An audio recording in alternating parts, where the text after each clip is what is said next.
Kami ini para pengacara, tapi bukan pengangguran yang banyak acara. Oke, Assalamualaikum warahmatullahi wabarakatuh. Salam sejahtera untuk kita semua. Selamat sore. Kita jumpa lagi dari mimbar Mahkamah Kebenaran. Hari ini saya hadir untuk memberikan edukasi maupun penyuluhan hukum kepada kita semua, kepada masyarakat yang mengimpikan keadilan yang sebenarnya. Kalau mengutip daripada ungkapan Bapak Profesor Mahfud MD di dalam videonya mengatakan bahwa hukum bisa jadi industri, saya pertama-tama sudah tidak kaget. Karena sebagai atau selaku aktivis penggiat hukum, pejuang kebenaran yang juga berprofesi sebagai advokat, saya merasakan itu. Ya, bahwa hukum kita bisa jadi objek dagang. Pasal kita bisa dimainkan.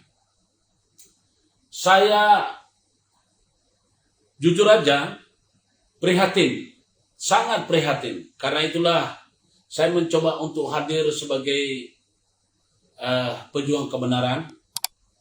Dan selalu saya dengungkan kapan di Indonesia itu kita memiliki hakim seperti hakim di Amerika namanya Frank Caprio. Beliau adalah hakim yang bijaksana. Saya juga menyimak daripada ungkapan Pak Mahfud.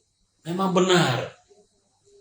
Jadi ketika seorang hakim itu tidak memiliki moral yang menyamai dengan malaikat, ya, atau misalnya yang tidak bersih, sungguh sulit kita harapkan namanya keadilan. Kita tahu bahwa sebetulnya orang-orang yang diberikan hukuman atau yang dihukum belum tentu mereka itu bersalah. Kita tahu,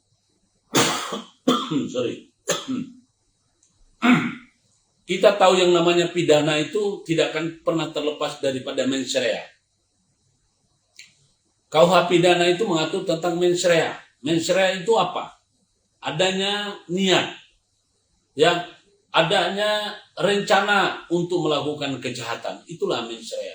Nah, untuk lebih mempersempit, karena mens rea itu bisa dimaknai macam-macam, kita ambil yang sederhana, yakni motif. Bahwa seseorang yang melakukan perbuatan pidana itu ada motif. Sedangkan seseorang ada motif dan ada modus. Ya, pelaku tindak pidana itu tidak bisa ucuk-ucuk dia melakukan tanpa ada mens rea yang di dalamnya itu dibungkus dengan motif. Motif itu motivasi. Motivasinya apa? Pendorongnya itu apa untuk melakukan ini? Jadi ketika dia melakukan karena kejahatan, ya, maka itu dapat ketika dia melakukan suatu kejahatan karena memiliki motif untuk mencari keuntungan, untuk mencari kesenangan dan menyusahkan orang lain, itu sudah jelas-jelas merupakan suatu kejahatan yang harus dihukum berat. Tetapi kita tahu di zaman Nabi atau sesuai dengan pelajaran yang saya pernah dapatkan masih bangku SD, bahwa berbohong itu tidak semuanya dosa.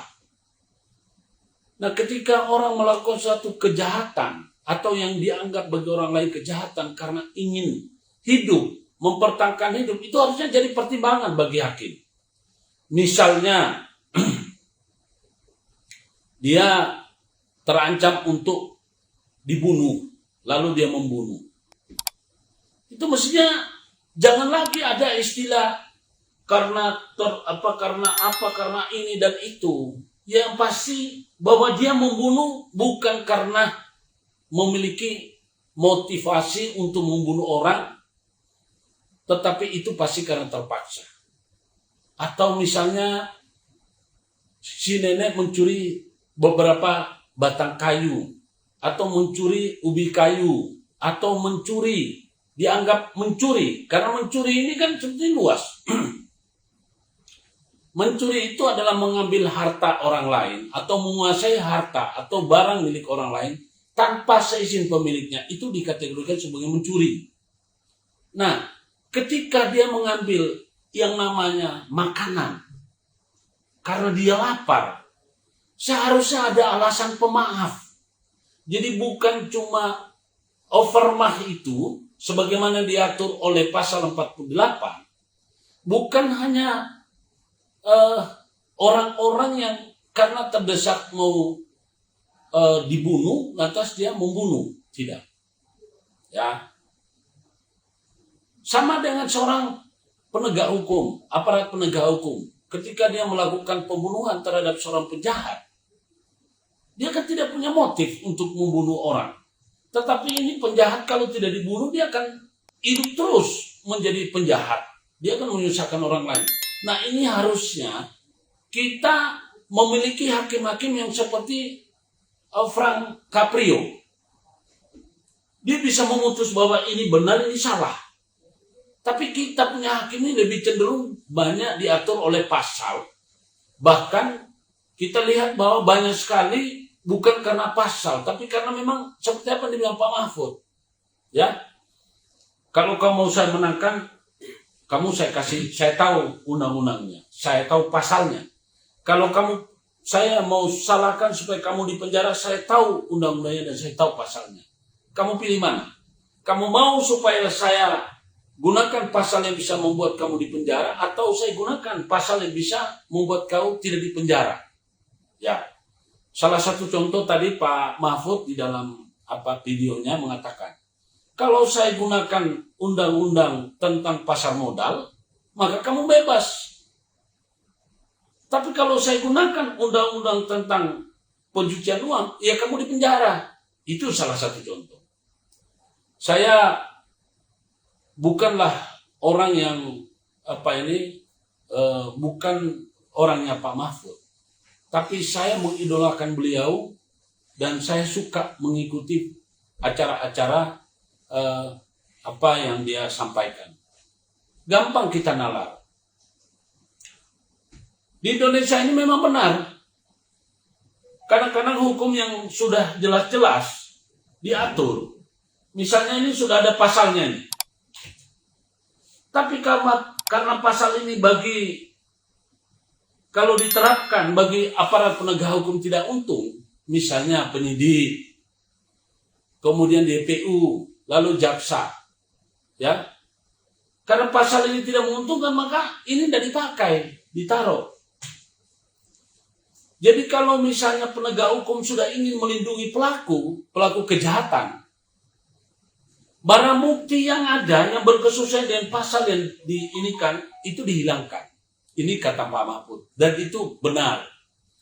Justru barang bukti yang tidak ada kaitannya dengan pidana yang disangkakan, mereka bisa buat sedemikian rupa sehingga jadilah pasal yang jadi industri. Jadilah seperti apa yang dibilang Pak Mahfud, bahwa hukum itu bisa jadi industri atau diindustrikan. Bukan hukum industri ya, tapi industri hukum. Nah, saya selaku aktivis penggiat hukum pejuang kebenaran sangat setuju dengan apa yang disampaikan oleh Pak Mahfud. Dan saya prihatin melihat ini semua. Belakangan ini semakin saya sering mendapatkan namanya pekerjaan yang diminta orang tentang banyaknya kecurangan-kecurangan, saya semakin memahami bahwa ternyata di Indonesia ini sepertinya bukan hanya berlaku di suatu tempat, tapi hampir semua tempat. Polisinya yang namanya penyidik, ya, Entah apa yang membuat mereka itu kok getol mengkriminalisasi orang. Mereka tidak pernah berpikir bahwa mereka akan mati. Mereka tidak pernah berpikir bahwa hukum karma akan jalan. Ya, saya prihatin karena masih banyak polisi-polisi yang baik menjadi ikut ternoda oleh ulahnya Urus kasus